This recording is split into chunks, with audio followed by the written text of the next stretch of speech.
കഴിഞ്ഞ ദിവസങ്ങളിലെല്ലാം നമ്മൾ കോൺഗ്രസിൻ്റേതാണെങ്കിലും CPIM-ൻ്റെ മുതിർന്ന നേതാക്കൾ പറയുന്നുണ്ടായിരുന്നു ഇത് LDF-ഉം UDF-ഉം തമ്മിലുള്ള പോരാട്ടമാണ് എന്ന്. ഇന്ന് പ്രതിപക്ഷ നേതാവ് അത് കുറച്ചുകൂടി വ്യക്തമായി പറഞ്ഞുകൊണ്ട് നമ്മളോട് വ്യക്തമാക്കിയത് BJP-ക്ക് പോലും ഇവിടെ ഒരു പ്രസക്തിയുമില്ല എന്നുള്ളതാണ്.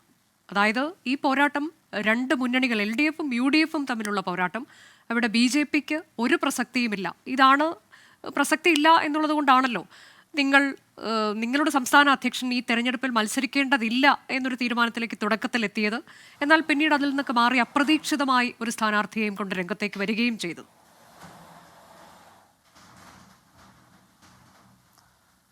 ഇത് LDF-ഉം UDF-ഉം തമ്മിലുള്ള പോരാട്ടം എന്നല്ല പറയേണ്ടത്. ഇവിടെ ഇപ്പോൾ നടന്നുകൊണ്ടിരിക്കുന്നത് ഇലക്ഷനല്ല, ഇലക്ഷൻ്റെ പ്രചരണമല്ല, അവർ തമ്മിലുള്ള ചക്കളത്തിപ്പോരാണ് നടന്നുകൊണ്ടിരിക്കുന്നത്. ഞങ്ങളുടെ സംസ്ഥാന അധ്യക്ഷൻ ആ വിഷയവുമായി ബന്ധപ്പെട്ടുകൊണ്ട് പറഞ്ഞത് ഈ തിരഞ്ഞെടുപ്പ് അനാവശ്യമായി ഉണ്ടായിട്ടുള്ളൊരു തിരഞ്ഞെടുപ്പാണ്. അതിൻ്റെ ഉത്തരവാദികളാരാണ്? ഈ കൃത്യമായി പറഞ്ഞ LDF തന്നെയാണ് അതിൻ്റെ ഉത്തരവാദി. അതോടൊപ്പം കൂട്ടുചേർന്നുകൊണ്ട് ആ ഒരു തിരഞ്ഞെടുപ്പ് സൃഷ്ടിക്കാനുള്ള സാഹചര്യം ഉണ്ടാക്കിയെടുത്തത് കോൺഗ്രസുമാണ്. അതുകൊണ്ട് തന്നെ ഈ സാധാരണക്കാരായിട്ടുള്ള ജനങ്ങൾ, ഈ മലയോര മേഖലയിലെ 80% വരുന്ന ആളുകളും കാർഷിക മേഖലയെ ആശ്രയിച്ചുകൊണ്ട് കഴിയുന്ന ആളുകളാണ്. അവർക്ക് മേൽ രണ്ടാമത്തെ ഉപതെരഞ്ഞെടുപ്പാണ് ഈ വരുന്നത്. നിങ്ങൾ മനസ്സിലാക്കണം, അന്നന്നത്തെ അപ്പം തേടുവാൻ വേണ്ടി അന്യൻ്റെ പുരയിടങ്ങളിലും പണിയിടങ്ങളിലും ഒക്കെ പണിക്ക് പോകുന്ന സാധാരണക്കാരായിട്ടുള്ള ആളുകൾക്ക് ഇത് വലിയ ബുദ്ധിമുട്ടാണ്. ഇത് ഒരു തെരഞ്ഞെടുപ്പ് എന്ന് പറഞ്ഞാൽ ഇതിൽ പ്രവർത്തിക്കുന്ന പാർട്ടികളോ അതിൻ്റെ സ്ഥാനാർത്ഥികളോ മാത്രമല്ല, ഈ പ്രദേശത്തെ മുഴുവൻ ജനങ്ങളെയും ബാധിക്കുന്ന ഒരു കാര്യമാണ്. ഇവർ തമ്മിൽ സ്ഥാനാർത്ഥികളെക്കുറിച്ച് പറയുക എന്നുള്ളതല്ലാതെ ആരാണ് വലിയവൻ എന്ന് മാത്രമാണ് പറയുന്നത്. ആരാണ് ഏറ്റവും കൂടുതൽ ജനോപകാരപ്രദമായിട്ടുള്ള നടപടികളുമായി മുന്നോട്ട് പോയിട്ടുള്ളത്? ആരാണ് ഈ നാട്ടിലെ സാധാരണക്കാരായിട്ടുള്ള ജനങ്ങൾക്കൊപ്പം നിന്നിട്ടുള്ളത്? ആരാണ് ഈ നാട്ടിലെ ചെറുപ്പക്കാർക്ക് 10 ചെറുപ്പക്കാർക്ക് തൊഴിൽ നൽകാനുള്ള ഒരു സംരംഭം ഉണ്ടാക്കിയിട്ടുള്ളത്? 10 വർഷക്കാലം 9 വർഷമായിട്ട് LDF അല്ലേ കേരളം ഭരിക്കുന്നത്? LDF തന്നെയല്ലേ ഈ നിലമ്പൂർ ഭരിച്ചിട്ടുള്ളത്? ഈ 9 വർഷത്തിൻ്റെ ഇടയ്ക്ക് 10 ചെറുപ്പക്കാർക്ക് തൊഴിൽ നൽകുന്ന ഒരു സംരംഭം കൊണ്ടുവരാൻ ഇവർക്കായോ? ഈ നിലമ്പൂരിനെ എങ്ങനെയാണ് ലോകത്തറിയപ്പെടുന്നത്? നിലമ്പൂർ തേക്കിൻ്റെ നാടാണ്. ഈ നിലമ്പൂർ തേക്കിൻ്റെ നമ്മൾ നിലമ്പൂർ വടപുറം പാലമിങ്ങ് കഴിയുമ്പോൾ തന്നെ ഒരു ബോർഡുണ്ട്. അത് നിലമ്പൂർ വുഡ് കോംപ്ലക്സിൻ്റെതാണ്. തകർന്ന് തരിപ്പണമായി നാമാവിശേഷമായിട്ടുള്ള ഒരു പ്രേതാലയം പോലെ കിടക്കുകയാണ്. അക്കാലത്ത് കോടിക്കണക്കിന് രൂപയുടെ ഉപകരണങ്ങൾ ഉപയോഗിച്ചുകൊണ്ട്, യന്ത്രസാമഗ്രികൾ ഉപയോഗിച്ചുകൊണ്ട് ഈ നാട്ടിലെ ഈ ലോകത്തേക്കെത്തുന്ന വലിയൊരു ഉൽപ്പന്നമായിട്ടുള്ള നിലമ്പൂർ തേക്ക്, റോൾസ് റോയ്സ് കാർ വരെ ഉപയോഗിക്കുന്ന, ഈ വിമാനങ്ങളിൽ ഉപയോഗിക്കുന്ന, വലിയ കപ്പലുകളിൽ ഉപയോഗിക്കുന്ന മരത്തടിയായിട്ടുള്ള നിലമ്പൂർ തേക്കിനെ ലോകത്തിൻ്റെ നെറുകയിലേക്ക് എത്തിക്കാൻ ഇവരെന്താണ് ചെയ്തിട്ടുള്ളത്? ഇവിടെ ഏറ്റവും വലിയ പ്രശ്നങ്ങൾ എന്താണ്? സ്ഥാനാർത്ഥി ആര് എന്നുള്ളതാണോ ഇവിടുത്തെ പ്രശ്നം?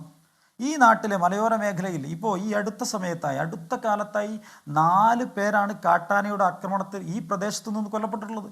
നമുക്കറിയാം, മണി എന്ന് പറയുന്ന ഗോത്രവിഭാഗത്തിൽപ്പെട്ടിട്ടുള്ള ഒരു ചെറുപ്പക്കാരൻ, അതുപോലെ തന്നെ സരോജിനി ചേച്ചി എന്ന് പറഞ്ഞ മൂത്തേടം പഞ്ചായത്ത്, മണി കരുളായി പഞ്ചായത്തിലാണെങ്കിൽ ഈ മൂത്തേടം പഞ്ചായത്തിൽ നിന്നും സരോജിനി ചേച്ചി എന്ന് പറയുന്ന ആൾ ഉച്ചക്കുളം കോളനിയിൽ വെച്ച്, അതുപോലെ തന്നെ പോത്തുകല്ല് പഞ്ചായത്തിലെ ചെമ്പൻകൊല്ലിയിലെ ജോസേട്ടൻ എന്ന് പറയുന്ന ഒരാൾ, മുണ്ടേരിയിലൊരു സ്ത്രീയെ ഇതുപോലെ ആന ചവിട്ടി കൊലപ്പെടുത്തുകയുണ്ടായി.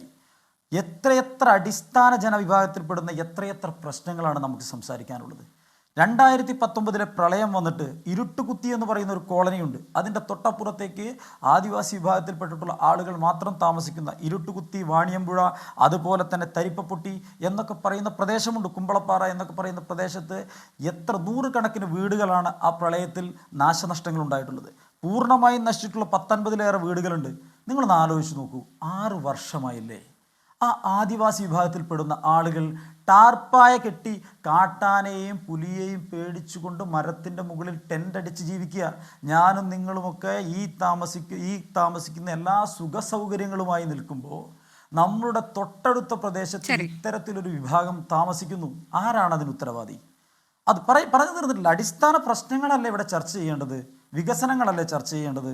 അവിടെ ഈ പറയുന്ന ഇരുട്ടുകുത്തിയിലേക്കുള്ള ഒരു പാലം നഷ്ടപ്പെട്ടിട്ട് അപ്പോൾ ഈ അടിസ്ഥാന പ്രശ്നങ്ങളൊക്കെ ചർച്ച ചെയ്യേണ്ടുന്ന ഒരു ഇടമാണ് എന്നുണ്ടെങ്കിൽ അത്ര ഗുരുതരമായൊരു വിഷയം, അല്ലെങ്കിൽ പല വിഷയങ്ങൾ നേരിടുന്ന മണ്ഡലമാണ് നിലമ്പൂർ എന്നുണ്ടെങ്കിൽ എന്തുകൊണ്ടാണ് ഇതിൽ ഒരു മത്സരം വേണ്ട, നമ്മൾ മത്സരിക്കാനില്ല? ഈ പ്രശ്നങ്ങളൊക്കെ പറയാനുള്ളൊരു വേദി കൂടിയല്ലേ ഈ ഉപതെരഞ്ഞെടുപ്പ് എന്ന് പറയുന്നത്? സുധി. മത്സരം വേണ്ട എന്ന് പറഞ്ഞത് ആലങ്കാരികമായി അദ്ദേഹം പറഞ്ഞിട്ടുള്ളത് ഇത് അടിച്ചേൽപ്പിക്കപ്പെട്ട തെരഞ്ഞെടുപ്പാണ്. ഇങ്ങനെ ഒരു വർഷത്തിൽ 1, 2, 3 തിരഞ്ഞെടുപ്പുകളിലേക്ക് ഇങ്ങനെ സാധാരണക്കാരെ തള്ളിവിടുമ്പോൾ അതിനെതിരെ വാക്കുകൊണ്ടെന്തെങ്കിലും പ്രതികരിക്കണ്ടേ? അതിൻ്റെ ഭാഗമായിട്ട് തന്നെയാണ് സംസ്ഥാന അധ്യക്ഷൻ അത് പറഞ്ഞിട്ടുള്ളത്. സംസ്ഥാന അധ്യക്ഷൻ പറഞ്ഞിട്ടുള്ളത് ഈ തിരഞ്ഞെടുപ്പിൽ ഞങ്ങൾ നിൽക്കുന്നില്ല എന്നുള്ള ആലങ്കാരികമായി അദ്ദേഹം പറഞ്ഞു. അതെന്തുകൊണ്ടാണ്? അതുകൊണ്ട് തന്നെയല്ലേ ഈ തിരഞ്ഞെടുപ്പ് ഏറ്റവും ശക്തമായി ചർച്ച ചെയ്തത്. അദ്ദേഹത്തിൻ്റെ ആ ഒരു വാക്കിൽ മാത്രമാണ് ഈ തിരഞ്ഞെടുപ്പിന് ഇത്രയും പ്രാധാന്യം കിട്ടിയിട്ടുള്ളത്. ഭാരതീയ ജനതാ പാർട്ടി കൃത്യമായി ഒരു സ്ഥാനാർത്ഥിയെ നിർത്തിയിട്ടുണ്ട്. മലയോര മേഖലയിലെ മലയോര കർഷകരുടെ ആളായിട്ടുള്ള, മലയോര കർഷകരുടെ ശബ്ദമായിട്ടുള്ള, മണ്ണിൽ അധ്വാനിക്കുന്ന ജനവിഭാഗത്തിന്റെ നേതാവായിട്ടുള്ള ശ്രീ മോഹൻ ജോർജ്. അതായത് നിങ്ങളുടെ പ്രസ്ഥാനത്തിൽ അത്തരത്തിലേക്കൊരു കൃത്യമായ സ്ഥാനാർത്ഥി ഇല്ലാത്തത് കൊണ്ടായിരിക്കുമോ അങ്ങനെ ഒരു സ്ഥാനാർത്ഥിയെ നിങ്ങൾക്ക് കണ്ടെത്തേണ്ടി വന്നത്, പിക്ക് ചെയ്യേണ്ടി വന്നത്, പ്രഖ്യാപിച്ചതിന് ശേഷം അംഗത്വം നൽകേണ്ടി വന്നത്? ഭാരതീയ ജനതാ പാർട്ടി ലോകത്തിലെ ഏറ്റവും വലിയ പാർട്ടിയല്ലേ ഭാരതീയ ജനതാ പാർട്ടി? ചൈനയിലെ കമ്മ്യൂണിസ്റ്റ് പാർട്ടിയേക്കാൾ കൂടുതൽ അംഗത്വമുള്ള പാർട്ടിയല്ലേ ഈ പാർട്ടി?